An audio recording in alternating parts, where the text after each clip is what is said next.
Namaku Ayu Larasati, perempuan Jawa yang selalu dianggap terlalu lembut, terlalu manut, dan terlalu mudah percaya. Hidupku terlihat sempurna di mata orang-orang. Aku menikah dengan Heru, pengusaha travel yang cukup kaya di Malang. Tapi yang orang lain tidak tahu, rumah yang besar itu rasanya dingin, terlalu senyap, terlalu sering kosong tanpa kehadiran Heru. Malam itu, semuanya berubah. Hujan turun sejak sore, membuat udara Malang terasa basah dan menusuk kulit. Heru tidak pulang, seperti biasa, hanya mengirim pesan pendek. Lembur, jangan tunggu. Aku menarik napas panjang sambil meremas ponselku. Sudah 5 bulan rasanya pesan Heru selalu seperti itu. Singkat, dingin, tanpa perhatian. Aku butuh udara. Dan tanpa pikir panjang, aku menekan nomor yang sudah sangat akrab di layar ponselku. Nomor sopir pribadi kami. Bag. Seorang lelaki dengan postur tenang, tutur halus, dan mata yang, entah kenapa selalu mampu membaca isi hatiku. Sejak awal bekerja untuk keluarga kami, ia selalu bersikap sopan. Terlalu sopan. Mungkin. Telepon berdering. Lalu suara beratnya terdengar. Bu Ayu, saya jemput sekarang ya. Ada jeda sebelum aku menjawab. Mas, bisakah kita keliling kota saja? Saya capek di rumah. Ia tidak bertanya apa-apa. Tidak pernah. Salah satu hal yang membuatku nyaman. Baik, Bu. Saya 5 menit sampai. Ketika aku masuk ke dalam mobil, aroma wangi pandan khas yang selalu ia pakai menyelimuti ruang kabin. Lampu kota memantulkan cahaya di pipi Bagas, membuatnya terlihat berbeda. Malam ini, ia lebih pendiam dari biasanya.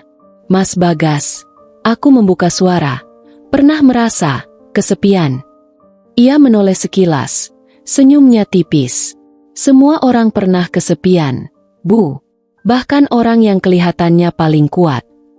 Jantungku bergetar.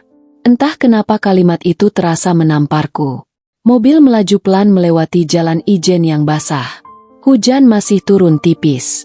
Lampu-lampu kota membentuk garis cahaya di kaca jendela.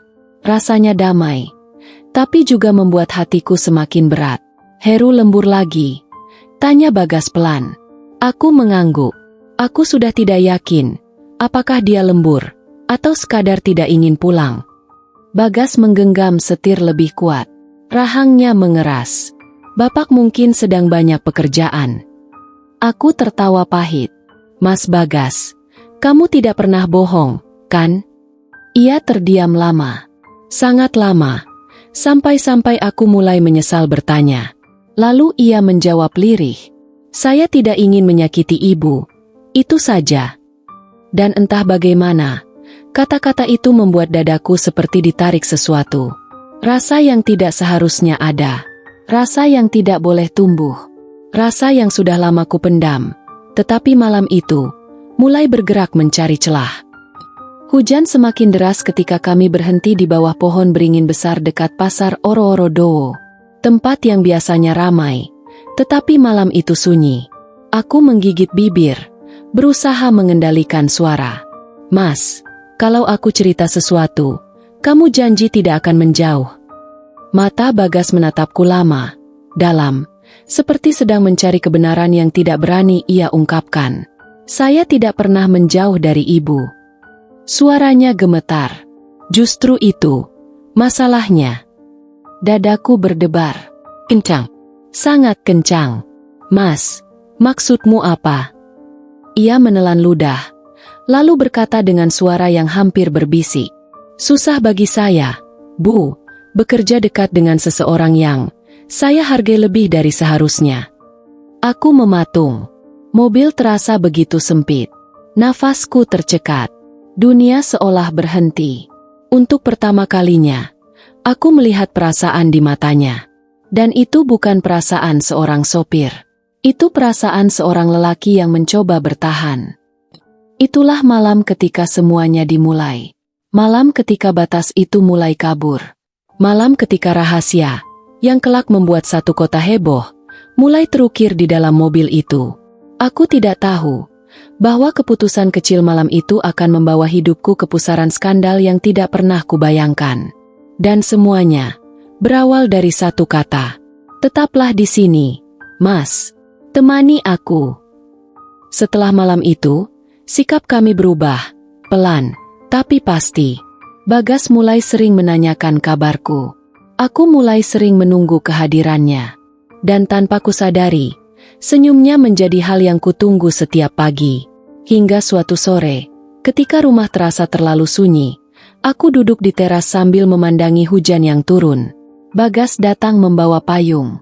Wajahnya basah, tapi ada sesuatu di matanya yang membuatku sulit berkedip.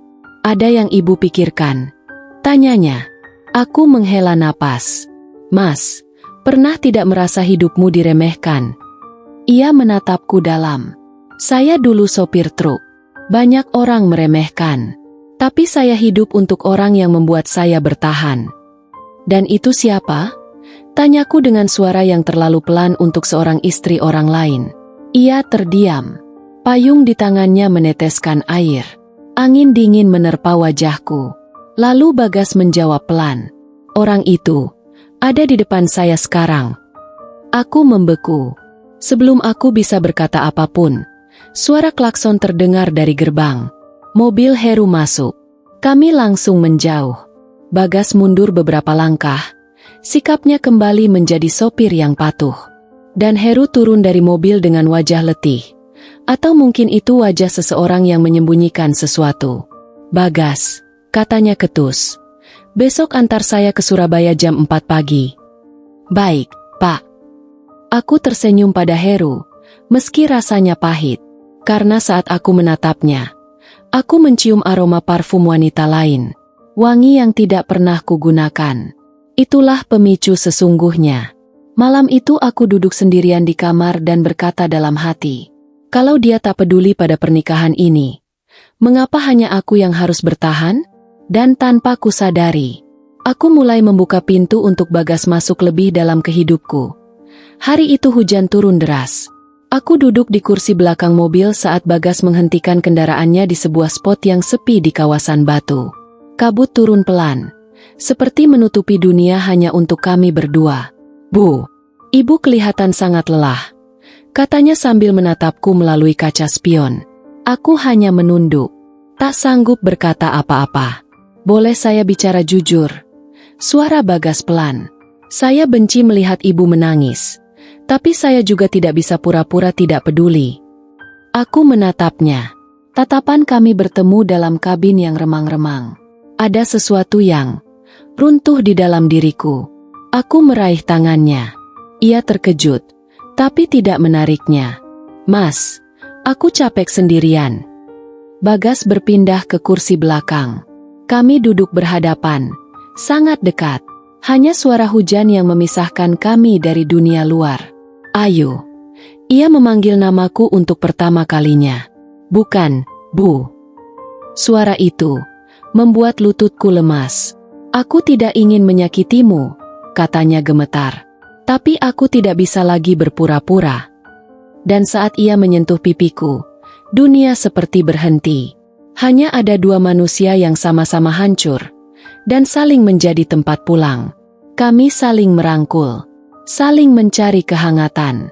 Tidak ada kata-kata, hanya napas yang tersengal, tangan yang saling menggenggam, dan tubuh yang mendekat dalam diam. Hujan di luar semakin deras, menutupi segala suara. Dan di dalam mobil itu, kami melewati batas yang sebelumnya tidak berani kami sentuh. Tidak ada yang liar, tidak ada yang memaksa. Hanya dua hati yang terlalu lama kesepian. Ketika hujan mereda, kami duduk terdiam, saling memeluk seperti tidak ingin dunia kembali menyentuh kami. Ayu. Bagas menatapku penuh takut dan cinta. Apa yang kita lakukan ini? Aku tahu salah, tapi aku tidak menyesal. Aku menyandarkan kepala di dadanya. Aku juga tidak. Itulah malam ketika hubungan kami berubah. Bukan hanya secara perasaan, tapi secara jiwa. Beberapa hari setelah malam itu, aku dan Bagas semakin sulit menyembunyikan perasaan kami. Suatu sore, Kami pergi ke tempat sunyi di pinggir kebun apel Poncokusumo. Udara dingin, dan Bagas membuka jaketnya untuk menutupi pundakku. Kalau saja dunia tidak sekejam ini, bisiknya. Aku memegang dadanya. Di sini saja, Mas. Di tempat yang tidak ada siapa-siapa. Ia memelukku erat, dan untuk beberapa menit, kami membiarkan diri kami saling bersandar. Terlalu dekat, terlalu nyaman, terlalu salah, tapi terlalu indah untuk ditolak. Kami hanya berciuman, pelan dan ragu, seolah takut dunia runtuh jika kami terlalu jujur pada apa yang kami rasakan. Pelukan itu terlalu lama, terlalu hangat, sampai akhirnya, pintu mobil dibuka dengan keras. Aku menjerit kecil. Bagas terkejut. Heru berdiri di sana. Wajahnya merah, matanya seperti bara. Ternyata di sini kalian berdua. Dunia seperti runtuh. Kaki-kakiku gemetar. Mas, bukan seperti itu. Suaraku pecah. Heru menunjuk wajah Bagas. Kamu saya gaji untuk kerja, bukan untuk ngurusi istri saya. Bagas berusaha menjelaskan. Pak, mohon. Diam. Heru meninju Bagas hingga jatuh ke tanah. Aku berteriak, memohon Heru berhenti. Tapi amarahnya memuncak. Dari kejauhan, orang-orang mulai berkumpul, merekam, membisikkan, menyebarkan. Dan saat Bagas bangkit dengan wajah berdarah, ia hanya berkata, saya rela dihukum, Pak, tapi jangan salahkan Bu Ayu. Hatiku hancur. Hari itu, skandal kami pecah, menyebar, menjadi buah bibir satu kota. Dan aku kehilangan semuanya dalam 1 detik. Beberapa hari setelah kejadian itu, rumahku terasa seperti penjara. Keluarga Heru memojokkanku. Tetangga memandangku dengan jijik. Namaku masuk grup WhatsApp ibu-ibu komplek. Aku hampir tidak bisa keluar rumah. Heru melarang Bagas bekerja lagi. Ia memecatnya. Dan entah di mana Bagas berada, aku tidak punya keberanian untuk mencari. Malam-malamku diisi tangis dan penyesalan. Bukan karena skandalku ketahuan, tapi karena aku kehilangan satu-satunya orang yang benar-benar memperlakukanku sebagai manusia. Suatu sore aku menerima kabar. Bagas pulang ke kampungnya di daerah Wonosobo. Ia berhenti bekerja sebagai sopir. Karena tidak ingin namaku semakin hancur. Aku terduduk. Lemah. Heru mencoba meminta maaf. Menjanjikan memperbaiki hubungan. Tapi hatiku sudah tidak bisa kembali. Karena rasa sakit yang ia tinggalkan lebih dalam dari yang pernah kusadari. Aku menyewa kontrakan kecil di daerah Tidar. Aku bercerai dari Heru dengan tenang. Tanpa memperebutkan apapun. Aku hanya ingin hidupku kembali. Kadang, aku masih duduk di teras saat malam turun. Mendengarkan hujan. Mengingat semua yang pernah terjadi. Dan suatu hari, surat datang. Dari Bagas. Tulisan tangannya sederhana. Bu Ayu, saya tidak pernah menyesal mengenal ibu. Saya berdoa agar ibu menemukan kebahagiaan, meski bukan bersama saya. Kalau suatu hari takdir mempertemukan lagi, saya tidak akan lari. Air mataku jatuh, bukan karena sedih, tapi karena untuk pertama kalinya dalam hidupku, aku merasa dicintai tanpa syarat. Berbulan-bulan kemudian, aku memberanikan diri pergi ke Wonosobo. Tidak untuk mengejar siapapun, tapi untuk menutup cerita lamaku. Dan ketika aku berdiri di pinggir ladang teh, angin pagi menyapu rambutku. Aku mendengar suara yang sangat kukenal. Ayu? Aku menoleh. Bagas berdiri di sana. Masih dengan tatapan yang sama. Masih dengan ketenangan yang sama. Dan untuk pertama kalinya, aku tersenyum tanpa beban. Karena aku tahu, akhir yang kubayangkan sebagai kehancuran, ternyata adalah awal dari hidup yang akhirnya menjadi milikku sepenuhnya.